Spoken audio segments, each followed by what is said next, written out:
What we see behind me is the motor gunboat Odin. This is the vessel, or one of the vessels, that was used in the 70s in the Icelandic Cod Wars. Vessels such as this would be out there harassing, trying to stop the English vessels fishing, cutting the warps, which was very dangerous in itself, which, when it's under tension and a warp that can cut, it can actually cut a man in half. But they was using every tactic that they could to stop our vessels fishing their waters.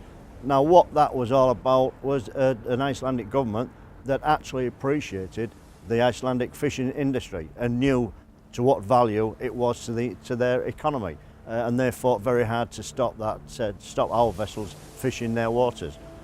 We can take that to the modern day now, where we're asking for our 200-mile waters back, and we will be saying exactly the same to the French, the Belgians, Germans, anybody else that wants to come into our waters. These are our waters, they're our fish, we're fishing them, we're going to be landing them.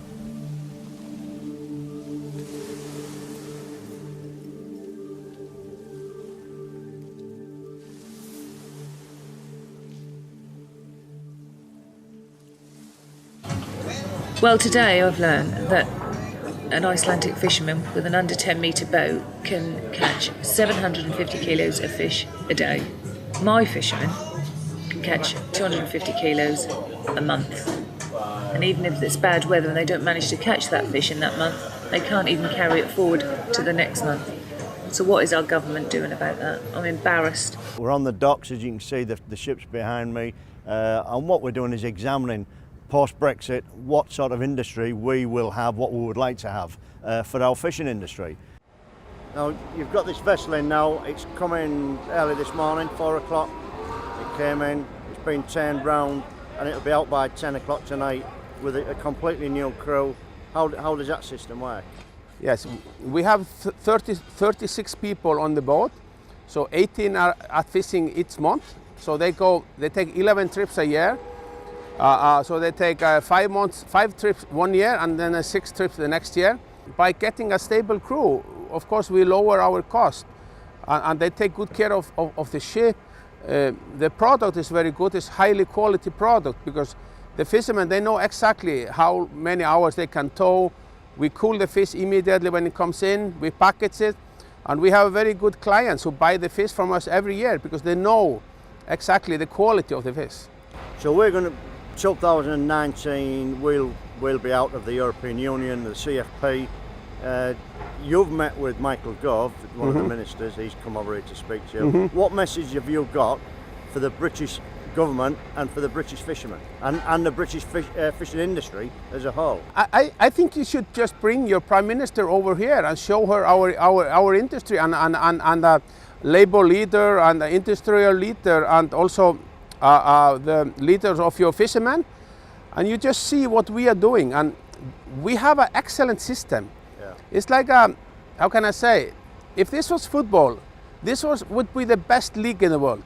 The key to the success of the Icelandic fishing industry is that we put a quota system in 1984. But what we did is that all the quotas we can transfer the quotas between each ship, and it's all transparent. This is a web page from the government agency, and here you can see every boat in Iceland. You can choose, here's a boat, and you want to know how much quota the boat has. This is the tons. The boat has 250 tons of cod this year. This is sei. This is redfish, another type of redfish, and Greenland halibut. We, in cooperation with the government and the scientists, we decide ourselves how much we fish each year. Like we are fishing about 1 million to 1.5 million tons each year. And that is sustainable? It has been quite sustainable for 30 years. And they haven't seen dropping off of numbers? No, actually now the fishing stocks are very strong because we also closed many areas where the fish was spawning, where we have juveniles. If you overfish in some species, you can trade with the other vessel owners if they have that species. And also we can fish 5% over to the next year. And then we have a small rules in our system that we can help each other. And if you overfish, then you have to pay. If you cannot use those methods, you have to pay a fine. But you must bring all catch in.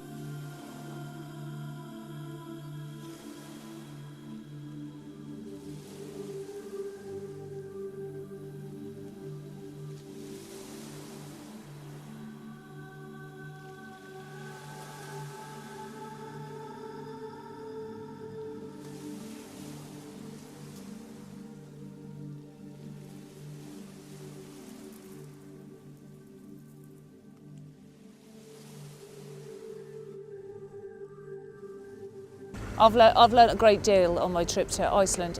It's made me realise just how bad things are in the UK.